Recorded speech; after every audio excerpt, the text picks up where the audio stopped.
Here's the source of all of our problems. So we rolled into Bozeman last night, and we were rolling through the Home Depot parking lot, just getting a few random supplies, and we heard a squealing noise. 2 minutes later, a little bit of a pop, and then our alternator battery light came on the dash. Lost power steering, all those things, and sure enough, the belt had just eaten itself essentially. The tensioner pulley had worked its way, I guess it just worn out totally, so there should be a lot more bearings in there and a lot fewer metal fragments. So we pulled that off last night. We got a new pulley. This whole thing needs to be replaced now, but the nowhere around here had one, and so we just got the pulley, and I kind of filed down the edges because that pulley kind of messed this thing up and melted part of the housing. So it's kind of a temporary fix just to get us be able to limp back to a like an RV park or something for the next few days. We're in a Home Depot parking lot, so that's kind of what we're dealing with right now. I'm about to go put this back on. Stephanie's probably gonna put it on more than I will, but little small hands and stuff. But so the other problem is it is really cold outside right now. Just checking the weather, and it's 8 degrees. The wind's blowing about 35 miles an hour, so we've got a wind chill of about -10. So we're going to try to get it out there and then come back inside and warm up. We're kind of facing a little bit of a time battle here because it's just getting colder. It's about 10 o'clock or 11 o'clock in the morning right now, and this is the warmest it's going to be for the next 2 days. Tomorrow the high is going to be like -3, -4, wind chill -30, -50, depending on what the wind's doing. The wind is supposed to blow anywhere from 30 to 40 mile an hour all day tomorrow. So our heater and our insulation is not going to keep up to that. That would be unreasonable to think that it would. And so we are going to get to an RV park where we can plug in. We can use a space heater in conjunction with a diesel heater and make it happen. So that's the thing about this, is it's just part of van life, I guess. Coming up with problems or having problems and then fixing problems that you've got. So let's go see if we can get this fixed. Adventure! So this is what we're dealing with here.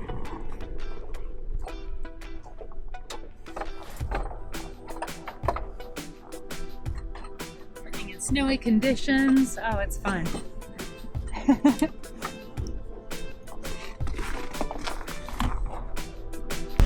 So as Nate is outside working on this and hopefully getting us back up and running so that we can at least limp over to an RV park, it got me really thinking about roadside assistance plans. And this is really not something that we've ever looked into in the past. Honestly, I don't even know if my insurance covers roadside assistance. I know I should know that, but I don't. But it got me actually looking into like things like AAA last night, and I have always been the type, Nathan and I both have always been the type to just take care of our own problems. Change tire on the side of the road by yourself. And neither of us have ever run out of fuel. We've always just been the type to just take care of it on our own. But this living on the road, you're more likely to have things go wrong. Things happen. So it got me really thinking about like AAA insurance and roadside assistance and stuff like that. So I think it's definitely worthwhile to keep looking into. We'll probably get one of the plans. I don't know. So the only problem with AAA is that in the fine print it does say that it doesn't cover if your road trip is more than 45 consecutive days. It doesn't cover certain things.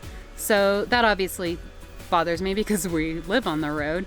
But there are other roadside assistance programs, like Good Sam has one, which is RV specific, and Escapees, again, RV specific, and RV full-time living specific. So those ones are more catered to people like us who live on the road and really don't have a home address.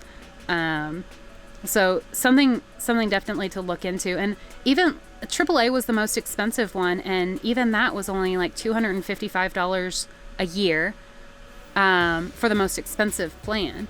And so if you really think about it, like, had we thought about that before, that would have covered them coming out here last night, towing us to an RV park or a mechanic's shop or whatever it may be, and then we could figure that stuff out from there, from somewhere that's comfortable rather than sitting in a Home Depot parking lot.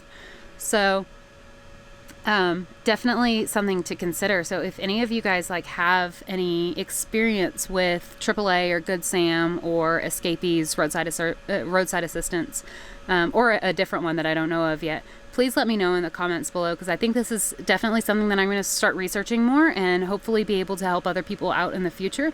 And I don't know if this is something that maybe just I overlooked when we were looking into the full-time living on the road.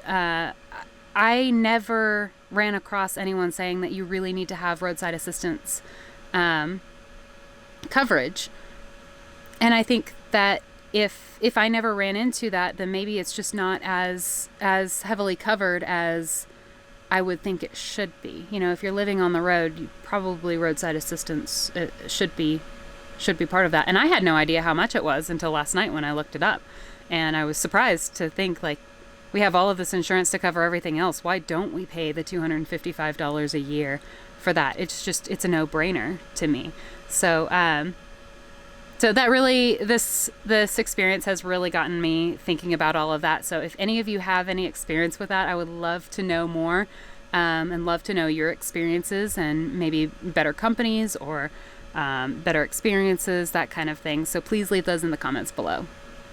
So we're back up and running. Just turned it on and checked and make sure it was going around nice and how it should. And it is. So that's promising. So we're probably going to go over to a campsite tonight, like I talked about earlier, with the conditions how they are. And that's going to be that. We're going to order us a new tensioner arm and install that, and that shouldn't be too bad. It's always one of those things, like, that's one of those things that you really need to know how to do, is replace a belt on your vehicle, and we'll definitely consider carrying another spare. That's one of the pieces of your toolkit that might be a good thing to have, is a spare belt, because if your belt breaks, it pretty much renders you useless, and it's something you could fix on the side of the road, given it didn't tear anything else up. What else can I talk about? I think that's maybe it. So let me put a kink into your plans. Really quickly. I called all of the campgrounds around here, and they're all closed for the winter. Okay.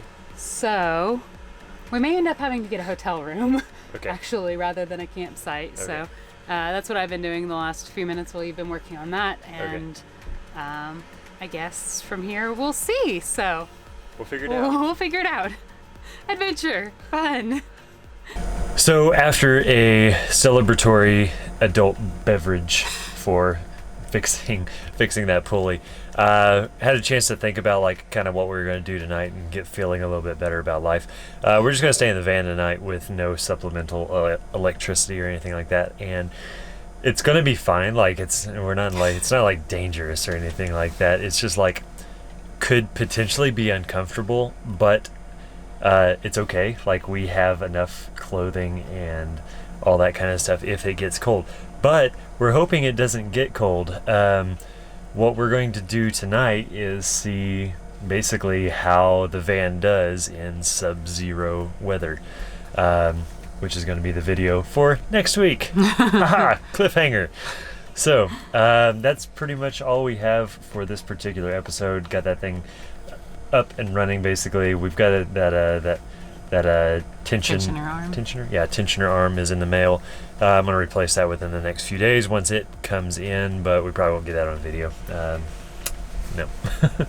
Probably not, because it'll be the same process as what we just did. It'll be the same process, exactly. Just with a new one rather than a kind of sort of rebuilt one. Yeah, I don't think it brings any value to the channel. So, so anyway, we are going to shut it down for the night. I'm super tired, and we're gonna see how this heater does and all that kind of stuff overnight. And you can check in next week and see how it did. So let's go ahead and shut it down, right? All right, sounds good. Thanks for watching. We can't wait to take you on more adventures. You want to travel with us in real life? Click this link up here. You want to subscribe to stay current on all of our van life and adventure travels? Click this link down here. And lastly, if you want to binge watch all of our videos, this link down here. Until next time, we'll see you later. Bye.